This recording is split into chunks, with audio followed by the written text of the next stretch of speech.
best practices throughout the United States. And we brought those ideas back to service the people in this community. IB programs are very important. Musical programs are very important. After-school programs are very important. Parent involvement is very important. Extended hours in school, weekends, all those things and all of those engagements are extremely important, and we are taking that. And we take it a little bit further. We understand that the value that the families have in our communities, and we have initiated a program that we call the Center for Working Families. It's only a couple of those Centers for Working Families in the country. That Center for Working Families is based out of Kennedy King College. Our partner there is Metropolitan Family Services, who has a host of services that they provide for families. They are going to be working with us real soon. And actually, they're doing a planning grant right now because social and emotional counseling for children and families is extremely important. We've worked and we've asked for monies to be provided for us for those social and emotional programs, to give social workers an opportunity to get to our children so that we can get that deep failure that our community has put into them out of it. We have to address the emotional issues. And I want to thank you all for bringing that thought out. We have to address the conditions that our children are going through that are not being counseled. So we are going to get some counseling throughout the community. We are going to deal with the mental issues in our community. We are going to deal with the housing issues in our community through various programs. And I'm looking forward to talking to you all on a much more deeper and directed conversation in the breakout section on some of these things. But some of those people will not be at those breakout sessions, but I wanted to bring it to your attention some of the things that we'll be talking about there. Thank you all for coming.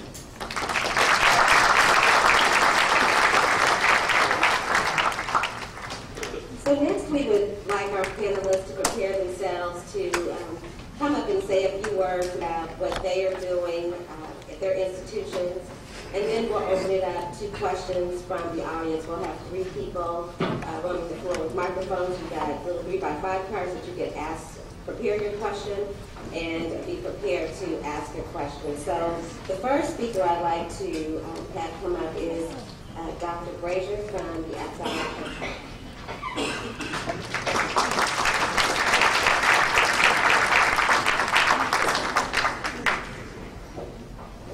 Good morning again to the organizers and to the panel and to all of you. It's just a pleasure to stand before you and to greet you. And if I was in church, I would greet you in Jesus' name. This is more of a public forum, so we're not in church. And so I think it's just it's a wonderful thing to be invited to participate in such a great summit. I was asked to specifically address the network of Woodlawn and what it has done from year to year. Many of you know that network of Woodlawn was actually established out of the Neighborhood Communities Program that was originally funded by this, and it was how LIST looked at each community as a whole. My father was still alive at the time and brought all these stakeholders together to create the NCP Woodlawn. And they, as Alderman Cochran said, they really focused on education. And that education arm is still very strong. In fact, when we begin to take a look at, as we roll out things that have come up, Woodlawn is a much stronger education community than it was 2 years ago. With the implementation of an IB high school at High Park, with the new IB elementary school, it's going to be in Sexton, and the STEM school is going to be at Dumont. The other 2 schools are performing schools, and Woodlawn Community School and Carnegie.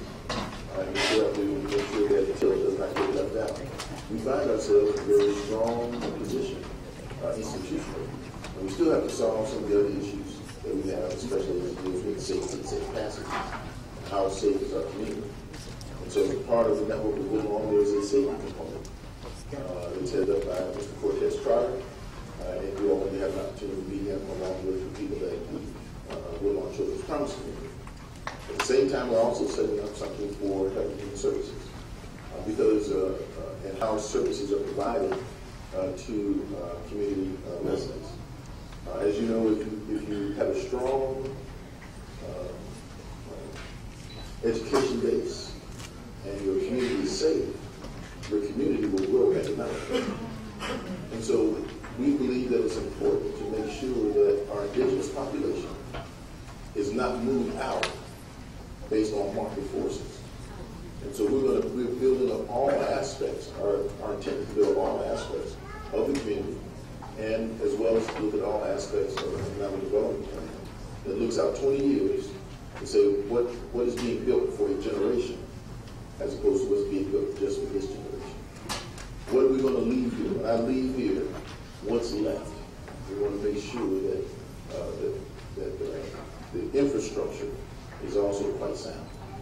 We believe that, as I close, that if you have a strong plan and you have a strong organization, comprehensive organization, you'll get comprehensive outcomes.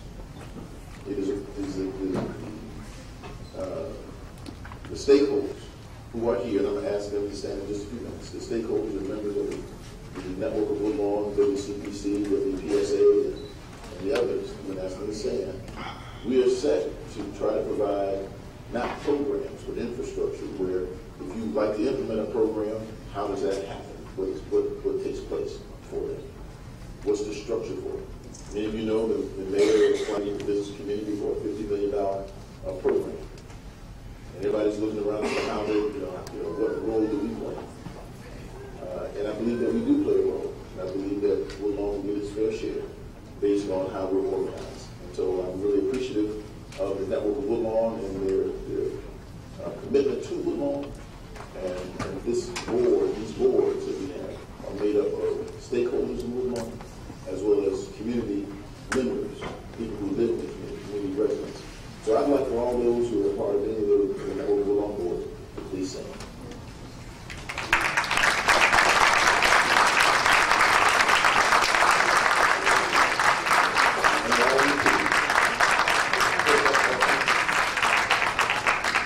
I appreciate your time and effort, and I believe that you, in your breakout sessions, you'll be hearing from the WCPC people, you'll be hearing from the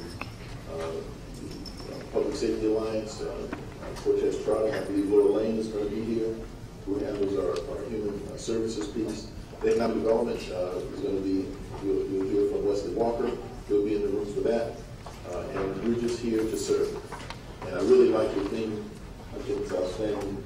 And congratulations on the beginning of your comments. God bless you.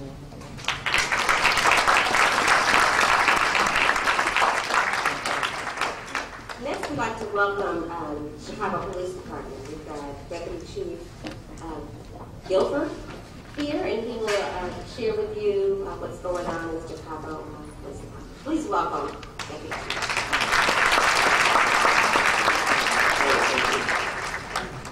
Thank you all for attending this morning. Your presence here today shows us how important the community is to you, so I appreciate your support for that. I'm Wayne Gulliford, the Deputy Chief in the Bureau Patrol right now. And if you're not aware, the city is experiencing significant reductions in all crime and violent crime in the community. And the way we're doing it is through this. We're partnering with everybody. The Chicago Police Department isn't doing it alone. Nobody can do it alone. So we are partnering with our communities through their elected leaders, Alderman Cochran, Alderman Hairston, and Alderman Sawyer. We're also working with our faith-based organizations, such as Dr. Brazier's organization and other churches and faith-based organizations in your community. Working with the businesses, partnering with them, and also with our schools and educational facilities. The University of Chicago is a great partner in this community, and they support the police department to no end. But by all of us working together, that's how we address the problems in the community. I talked about our significant reductions. In the community here, we are now seeing double-digit reductions in all crimes, especially serious crimes. The department is focusing on gun violence in particular, And this community is seeing no less than 40% reduction in gun violence, year to date. And if we go back to October, we'll see even a greater reduction. So a lot of the things that we're doing with the community and within the police department are working. The superintendent has tasked the different commanders to take control of their districts and make sure they know where the problems are, what the problems are, and then deploy the officers to those different locations, focusing on the gun crimes. The superintendent has talked to his partners in both New York and Los Angeles, and he watches what they're doing every day. And the Chicago Police Department recovers 9 guns to every 1 gun that the New York Police Department does. So there's a lot of guns out here in the streets of Chicago, but the police department is doing what they can. Again, the gun recoveries are significant. They're probably the highest in the nation. But besides focusing on the violent crime, we do significant analysis. We're looking at, again, pinpointing where the problems are, making our resources work more efficiently, going to where the problems are, while still supporting everybody else in the community. But again, the biggest part is that we're all working together. The police department needs everybody else's assistance. We want to assist the community as much as possible, and we're going to continue to do so. Our latest, there was just a recent change of command. Commander Waller from the 2nd District has moved to the 6th District, which is still part of this community. Commander Evans in the 3rd District is very active in the area. Commander Williams is now the commander of the 2nd District over at 51st and Wentworth, which takes a large part of the community. So we're shifting things around. We have natural leaders, experienced leaders in all the positions, and they're taking control of all their districts. But thank you for your participation. Looking forward to talking to you later.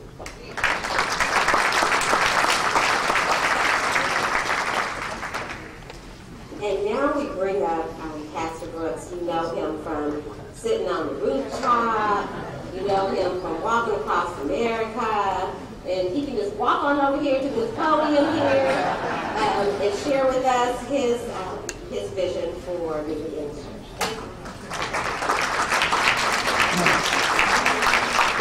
First of all, let me say thank you for the opportunity to be a part of Woodlawn. I live here in the Woodlawn community. I'm sensitive to Denmark. I love Woodlawn, so thank you for this opportunity. When I was given the invitation to come, even up until last night, I was trying to figure out what I was going to say about what I do and why I do it. And this morning, my mind went back to some words that one of my mentors, Dr. Brazier, said to me in a meeting a few weeks ago. And that was, he said, you live here and you're doing things, but people really don't know you. And since that day, that has stuck with me. And so I want to just use a few minutes to just tell you who I am.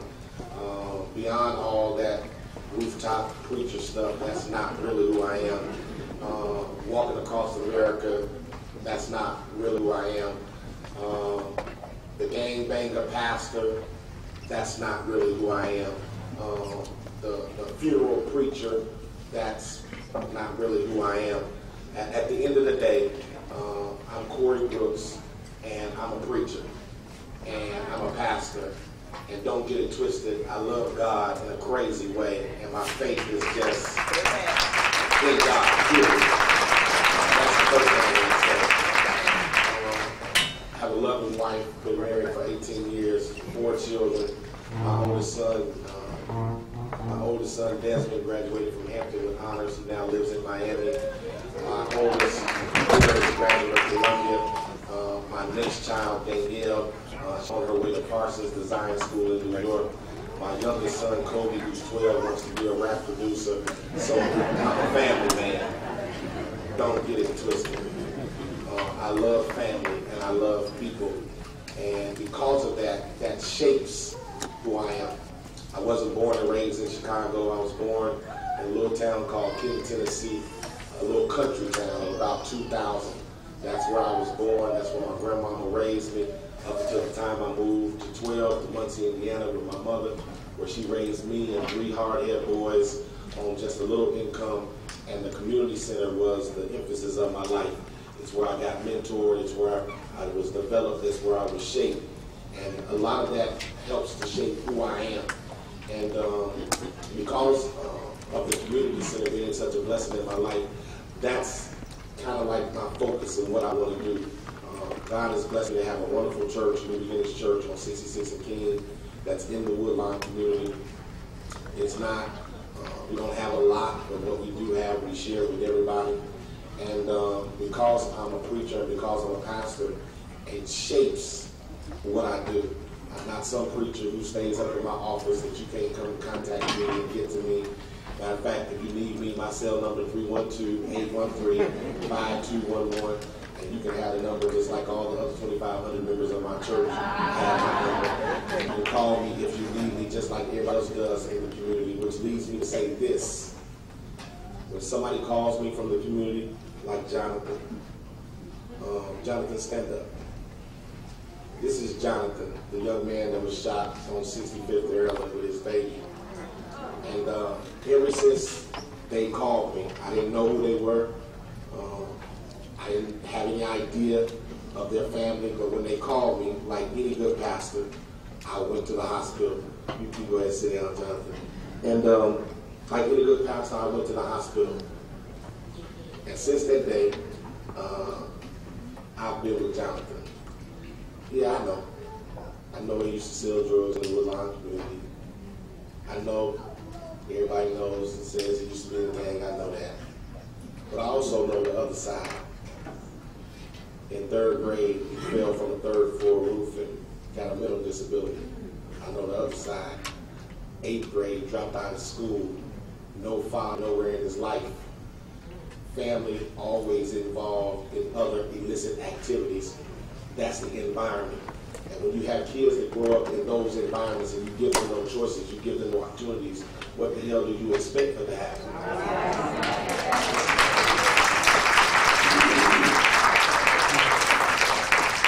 I said that because I ain't at church. I didn't say that at my church. But I also believe in giving people another chance. And so, for those of you who ask, why he riding around with that dude, why he got him in his car, why he bringing him to events, it's because, like you said, the theme is today, we're all one. And one of the things that saddens me about our people is we make cliche statements like that, but we really don't mean it. And it amazes me because a lot of us are from down south where it used to be that type of environment where we really did believe we were one. But now we've gotten a little bougie and sophisticated, fine universities, fine things, and we've slowly moved away from the idea and the concept that we are one. So that's the reason why we started a non-for-profit called Project Hood. We try to take two negative words that people deem negative, project and hood, and put them together and do something positive. The word hood stands for helping others obtain destiny. We got a fourfold focus. We're focused on education, economics, social responsibility, and spirituality. Everything we do is targeted toward that. So all we do is mentor, all we do is love, and all we do is try to make the community better. And when you do that, you take some hits. But I learned a long time ago that I'm a pretty big boy, and I can take the hits. And if you're ever going to make a positive change in the lives of people, you got to be willing to stand for something. So on the west side of Woodlawn, we're trying to build a community center that's going to cost upward of $15 million. We're not going to build it until we have every penny because we don't want to be in debt, because that compounds our issues, compounds our problems. And we're trying to build a community center that speaks to those 4 hills. And that's what I'm doing. That's who I am. And anything I can do to help Woodlawn be a better place. If you can't catch me on the phone, just stop by 6518. That's my house. Knock on the door, come on in and have some coffee. All right?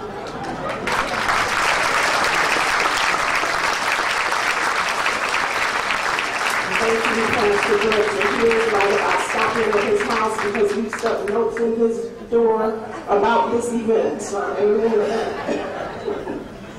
my name is Deidre McGraw. Earlier, when I heard Deidre Smith, I was like, oh, is it Deidre Smith here? So I'm Deidre McGraw. Thank you again for my wonderful plaque.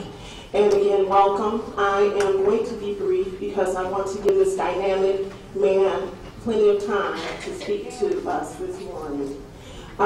First of all, I want to say I am a native Detroiter. So when you all hear the from jail to judge, I was there when he was going through the struggle. And it was a struggle, it was not easy.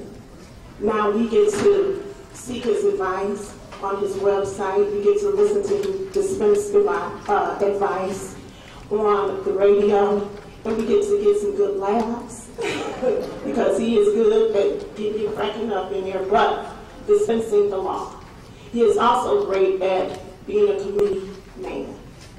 That I know is true because I know that, and I just kind of found this out, Judge, that you have 5 daycare centers in Detroit and a community center in Detroit. So when you say community and one, who's a better person to come and speak? And you all are going to love him. He is going to come and see you all a little later on in your session. Also, I just want to let everyone know when you go into your sessions, we do have some raffles that we're going to be doing in your sessions. And some of the raffles are VIP tickets to a taping of the show. So stick around, don't go running off on us. Without further ado, I would like to bring up the judge, the Honorable Judge Greg Mathis. And as he comes up, I would like to ask for Sonia, Linda, Shirley, Liz, step over, and Wendy, could you step over? Judge, we know you don't have to do this, and I want to make sure you all know he donated his time today. And I know he didn't want to, but he's doing it anyway. This is a small token of our appreciation for coming out and being with us this morning. Thank you. I usually get these after my speech. You don't know how I'm going to do it. I want it back.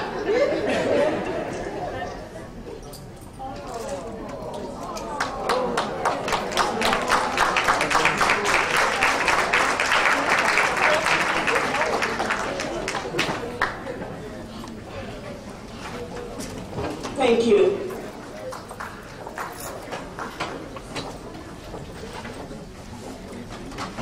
Give a hand to the ladies who joined in. Have a new hammer to take to the bench. Gavel to hammer people as I do. You know, there's a tradition among clergy, certainly African American clergy, to steal or otherwise appropriate the sermons that each other give. In fact, Reverend Barrow at Rainbow Push, whom I love dearly and have worked so many years with, you go into her office, she has quotes which have been copywritten. She has a copyright at the bottom. Because I said, Reverend Barrow, why do you have that? She said, because Reverend Jackson's been stealing my quotes for 20 years. And she said, that's the only way I can protect it.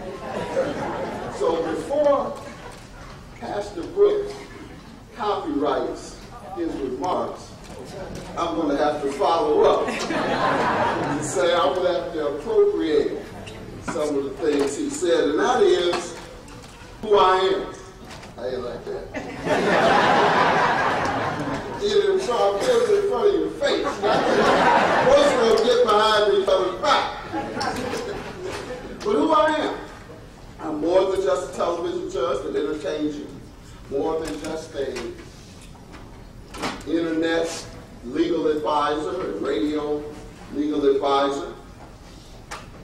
More than just someone who enjoys the blessings of God's prosperity for myself and my family. More than just what most people might otherwise think of someone working in the entertainment industry. Indeed, most of my adult life has been spent working in the community and working for political leaders throughout the country who are making a difference. In Detroit, we have a 10,000 square foot community center that we've had for over 10 years. In addition to the preschools you've heard. But more so than that, the social service, because social service can't get us out of this problem we're in. It's a lot deeper than just giving us social service. We need social justice. Social service and social justice must go together. Social service, mentoring, volunteering, etc. Well, unfortunately, we can't mentor our way out of this, and we can't volunteer our way out of this mess. Not enough of it. Our soldiers are behind bars, so they can't be on the front lines. As we look here, it's predominantly women who are here to fight for their community. And so, the work I've done in the community, not only in Detroit and around the country, but here in Chicago, I've worked for decades alongside Reverend Jackson and Rainbow Push, at which I served as chairman of the board of Push Excel. And my experience with Reverend Jackson goes back to the days of my incarceration. I'm sure you all remember, late 70s, early 80s, where he toured the country with his I Am Somebody uplifting speeches to high schools and those in the penal system. Well, I was one of those in the penal system who heard his voice and followed his voice. And he encouraged me to pursue empowerment for myself and my community as opposed to self-destruction and the destruction of my community. Challenge. I asked, I said, I want to go and do what you do. I want to fight for black folks. Because I had grown up in the projects where most of the folks there many were Black Panthers. You know, those men fought against injustice. They didn't kill themselves. My brothers were Black Panthers. The Nation of Islam was very prevalent. Malcolm X and Dewey Newton were our idols.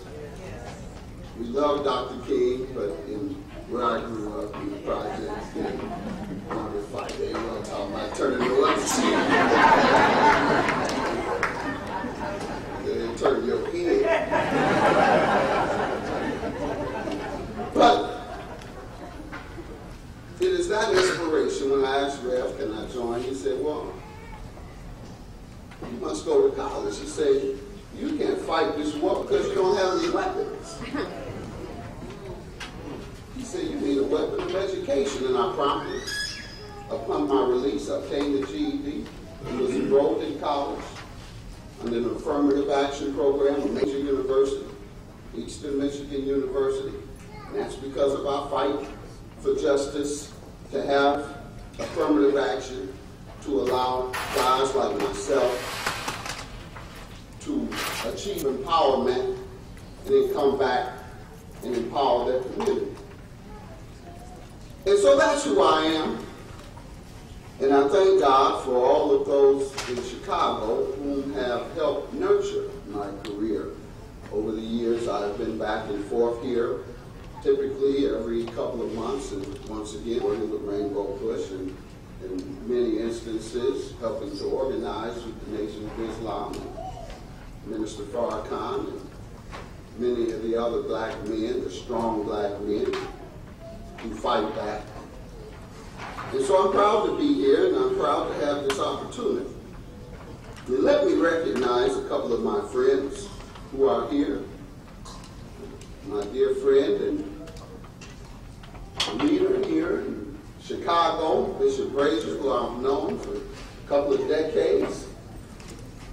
Give them a hand, please. Of course, we know Apostolic has done so much to stabilize this community and so many others, and has such a deep history. I don't have to go into it. You all know just as much as I do. And then let me thank Pastor Brooks and recognize him for all the work he's done. You know, when you really look at it, there's a spiritual element to him beyond his clergy leadership. There's some spiritual significance there. And it may be, I may be going a little far or delving into an area of spirituality that I should not. But when you look at Pastor Brooks' work, what you see is a man who came upon the destructive, drug-infested, crime-infested community destruction. And so once coming upon it, he on top of the building and he slept for 3 days, I suspect.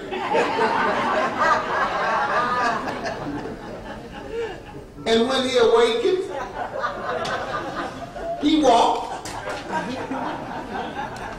so that everyone could see that he was still alive. And then he helped change the city of Chicago and indeed the world. His story, his journey, and his work has been covered worldwide and has inspired pastors and ministers throughout the world. I like this type of pastor.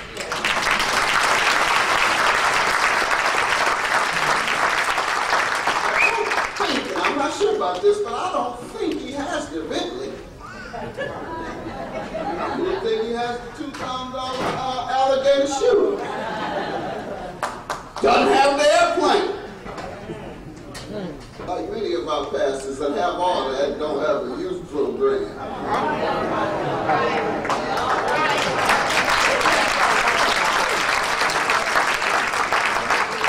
Taking the tithes and offerings, I'm going to get a little sensitive here. Step on your shoes, on your toes, just change your ways.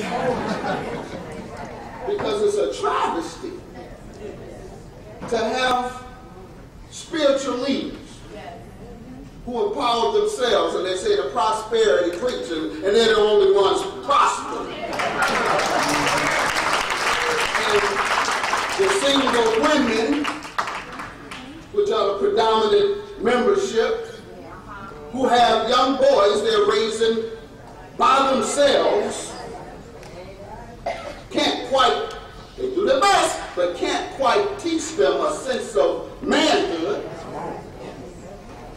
And these are the women that are holding the church up, giving their tithes and giving their offering. And when you go to the pastor for help, with your young man or young lady, he says, well, buy this tape and you'll hear the message over there.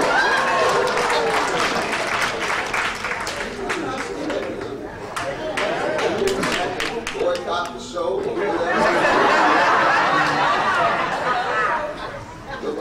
Brazier, Brooks, and a few others can bring anybody out to march. Other may have 10 people behind.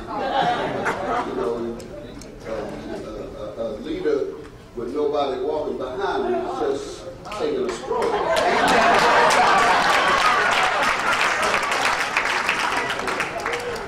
And so it is, once again, my point is great leadership you have here, and I hope you appreciate that leadership.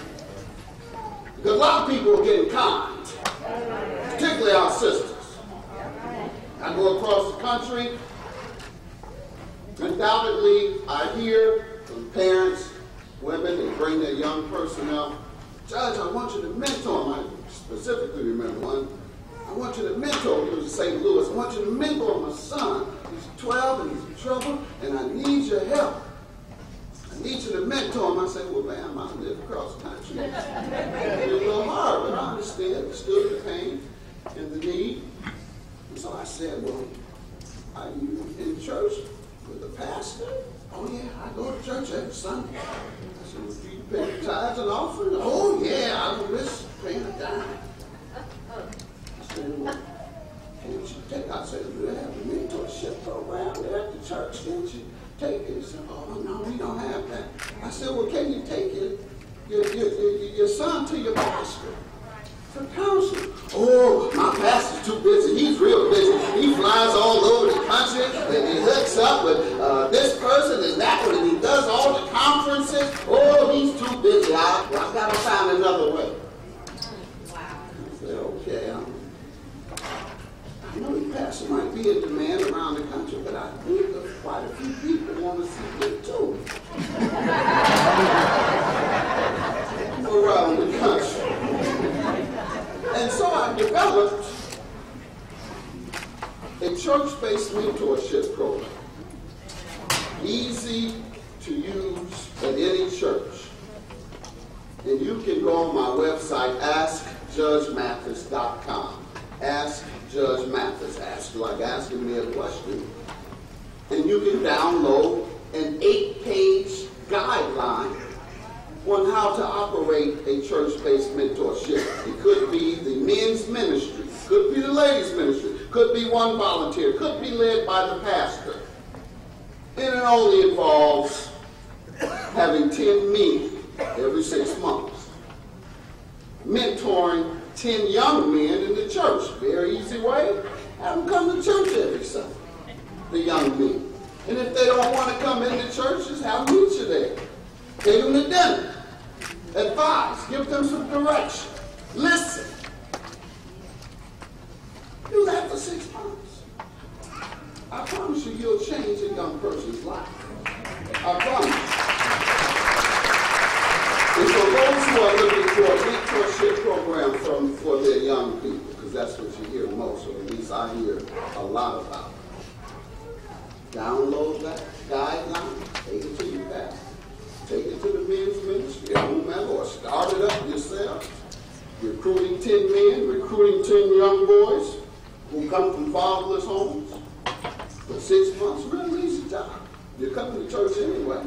You're going to eat after church anyway. So take the young man out. Take it with you. And so that is the work that I do. And let me also thank Alderman Willie Cochran for being here with us.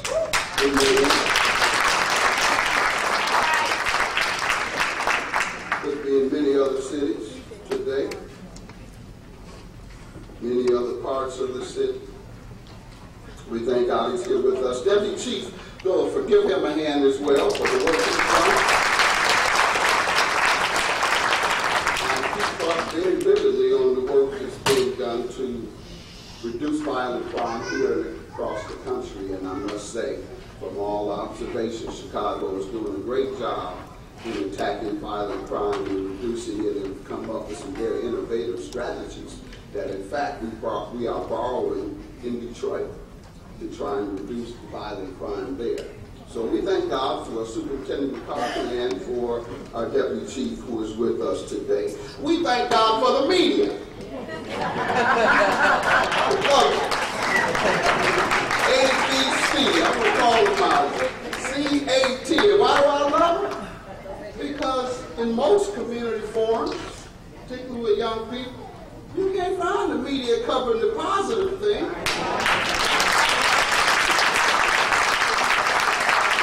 They're so busy across town trying to find a shooting.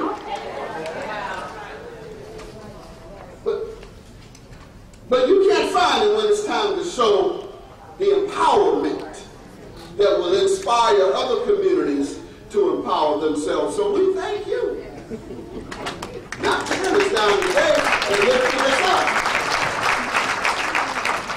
And lastly, I want to thank all the agencies who are participating today. That's one of the things we do at our community center every week. We have a display of over 50 agencies for job training, for educational opportunities, whether it's community college or university, we facilitate that. Healthcare, many of the other things we need in our community, and I saw that at the tables, and I was very impressed because I know that the best approach to reducing crime, quite frankly, is a job.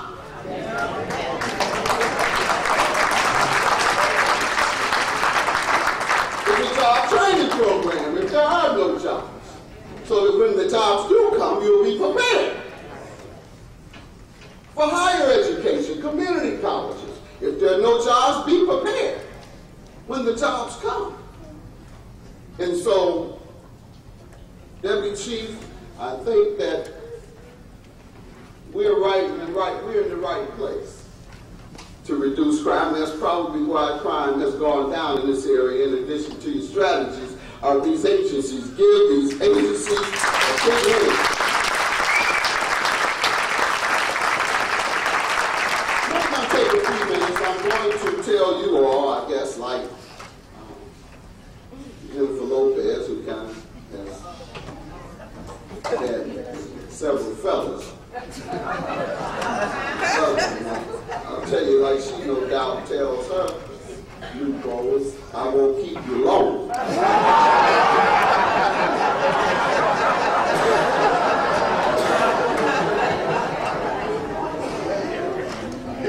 I wanted to follow up on the things that we're doing in education around our community and in uplifting those who need direct assistance. Because the biggest challenge, quite frankly, to our community is the failed education system that we see here and around the country. And right along with that, we see fathers who have abandoned their responsibility, who haven't been there for their sons and daughters. Fathers, we know that over half of our households, they say 70%, are headed by women, with no father in the life of the child. And that's why I'm so glad to see and hear a dear brother who lost his child. Well, whatever you might think of his past, I think we share that past a little bit. What we do know is his child was with him. Let's look at that. You heard my statistics, 70% do not participate in the life of their child. So the child was with him, despite whatever background. It was probably related to economic crimes, because those are the type of crimes, and that is why we have 80% of those in prison are there for economic crimes or drug-related crimes, drug use, drug sales, or committing violent acts to protect drug property. And so we thank God for him. We thank God for all of the fathers who are still in the lives of others. But we must challenge those who are not. We must show our brothers that they can put down their guns and pick up their books. That they can fight back against the obstacles that are holding them back, and that they shouldn't step into this trap that has been set for them. You know, some think it's a conspiracy. I don't know whether it's a few people in the back room planning to eliminate the black male and lock him up in the institutions to make money off of him. I don't know if that's the case, but I know there's a trap waiting on your behind. And if you walk into it, they are going to make some money off of you. They are going to lock you up. They are going to remove the job from your community. Replace those jobs with guns and drugs for you to kill yourselves with. And then those left standing, they put them in the prison industrial complex and pay many of them $1 a day to make products that are sold on the open market. Making money off the misery that has been created as a result of a failed education system and economic deprivation in your community.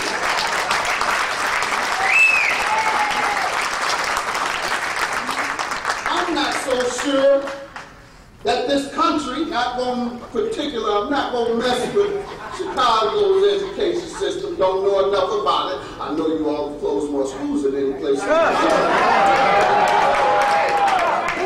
I know you put opposing gangs together in the same school. Like Detroit, closed 24 schools at one time in one day. And so I'm not going to get involved in that. That's y'all business. I ain't going to mix my business with y'all business. But it is a failed education system that has contributed significantly to all the problems in our community. Put those two together. The misery of a failed education system, economic deprivation by the major corporations who've moved out of our community. And we know that education, even if they move out, if we can get there by bus or by car, if we can't compete for those resources and jobs, all the transportation in the world won't help. Because this country is based on competition. The competition is based primarily on those who have the best education, the best inspiration, and the strongest will. And so I'll get back to you, brothers, and then I'm going to wrap it up. The fact is, we know that economic deprivation, failed public schools, prison industrial complex that's making money and putting our brothers back in slavery, making money off of them. And by the way, this is volunteer slavery. This is volunteer slavery. And you imagine what Harry Tubman.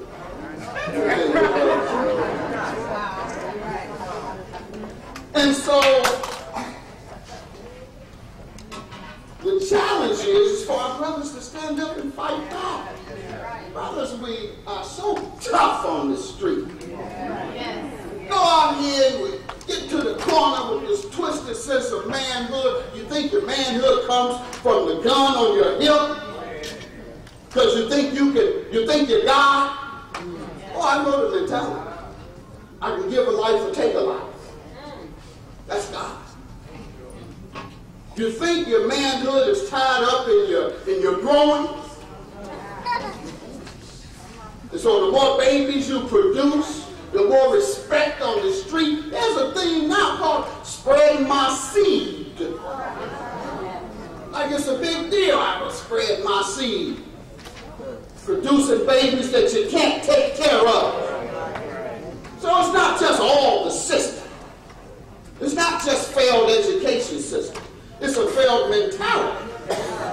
A mentality that causes you to destroy yourselves and fight yourselves instead of the real enemy. Who is the real enemy? Not white folks, not the government. The real enemy is anybody who will stand in your way of progress and fighting back. And this is no time, brothers, to lay down. It's time to throw down. We got to throw down. Get out here on the corner and talk up. I'm the man. I want my respect. Everybody don't respect you unless you take care of those babies that you are producing. Nobody's going to respect you. Walk around with your gun. I'm the man. I'm the man. I know I have a little problem with it. I got a little bit of security. We might not be enough. And I'm not scared. I did everything they do. But how much courage does it require to do a drive-by? How much courage is that? You drive by, speed, shoot out the window, can't even shoot straight, killing our babies and our seniors, and then you run. That ain't nothing courageous about that. That's punk shit.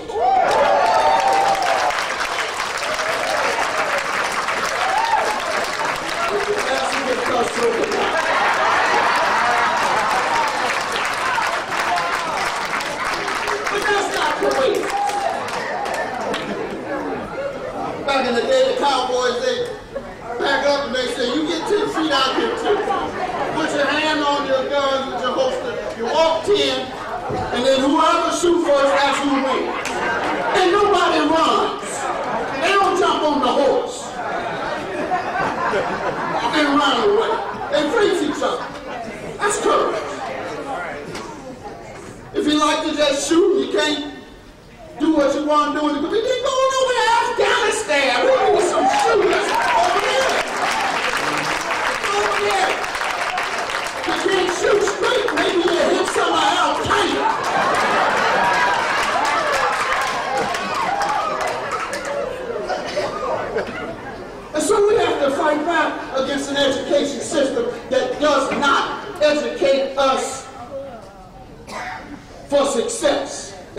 takes us for failure. We can overcome these obstacles. You know, I grew up, as you've heard, with the same obstacles. A mother raised 4 boys in the toughest housing projects in Detroit. I was in and out of juvenile. On my last incarceration, it was an adult, 17, tried as an adult for carrying a gun, running with a street gang. Went to jail, 9 months, come out, get my GED, go to college, come out of college, then enroll in law school. But then they threw that red card on me. You all know 3-card model. They threw that red card on me. It held up my law license after everything I've done, passed the bar exam, held up my law license because of my record at 17, and it had been expunged by them. But I didn't give up. I didn't run to the corner and try to drink my problems away. I didn't run to the house, to the crack house, and try and smoke my problems away. I didn't run home and beat my woman out of frustration. I fought back against the real enemy. I fought for 3 years until I won my right to practice at the state Supreme Court. Didn't give up, fought back. But you know, it wasn't finished thing. After I got my license and began practicing and decided I'd run for judge so that I could help give these young people a second chance, those who haven't killed or otherwise maimed, give them a second chance. And so here they came again. Drug up my background and gave it to the media. That's how everybody found out about my background. I wasn't going around. It was the media who tried to destroy me. But you know, man has a plan and God has a plan. And we know that God is the master plan. And those who tried to destroy me, instead, God used me to lift me up, to be an example to other street brothers how they can come off those streets and fight back, empower themselves, and empower their community. All the Christian folks here, the pastors and church-going folks, we need to teach these men about Jesus. And I'm talking about the real Jesus. I'm not talking about this milquetoast Jesus that we see and are heard about. Yeah, he was humble when he had to be, but he raised hell when he turned those tables over in the temple. Jesus had the same circumstances our street youth. Born homeless in a manger. Folks gossiped and they really didn't know who his father was. They said, Joseph can't have no babies. Who that baby got? Didn't have the right to vote under King Herod. Government was on his back. No jobs, no education. But you know, after all that, he didn't run to the corner. He could have. He could have ran to the corner and said, give me a bottle of that wine. I got to escape these problems. No, he fought back. He said, I am the Son of God, and I have come to save myself and to save the community and the world around me. And as I leave, I want you to know that each and every one of us are sons and daughters of God. We may not be divine, but we're all sons and daughters of God, and I promise you, and I commit to you, if you will fight back and live a life like the real Christ, a black revolutionary spiritual leader who came to change the world. If you don't use him as the model, brothers, you'll change yourselves and you'll change your community. Thank you for listening.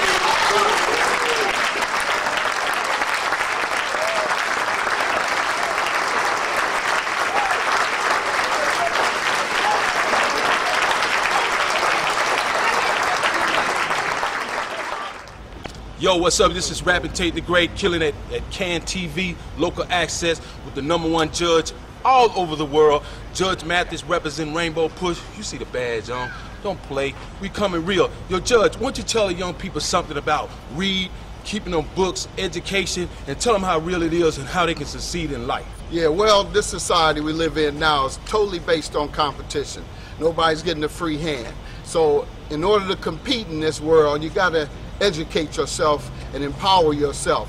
Job training, college, community college, university. You have to empower yourself with education. Otherwise, you're going to go down that path of self-destruction and go and walk into that trap that they have set for you to go to prison instead of going to the workplace.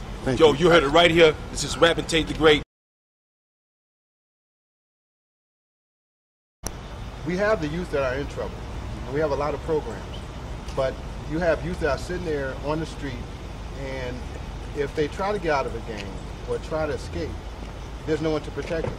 So are there any programs that you know of that will, if you have kids on the street and they want to get off, you got 30 a program seconds. that might be able to protect them when they get out of that? Yeah, certainly. There's safe zones you should have. If you don't have them, you should establish them. And where that should be, the best program in our community is the church, where our sisters are giving their tithes and offering. So I think we should get something in return for the investment that we're making in these houses of worship. And that is to open those doors after school, in the evening, safe houses, safe areas where the brothers who do want to leave, they can go from their home to the church. Now, I'm not sure about how we can stop them being assaulted or otherwise victimized on the way from home to the church, on the way from school to home. I'm not sure how that can happen. That's a police burden, and we have to put more emphasis on uplifting our community with police protection than just coming down on our community with police incarceration. Thank you, man. so much. Appreciate it.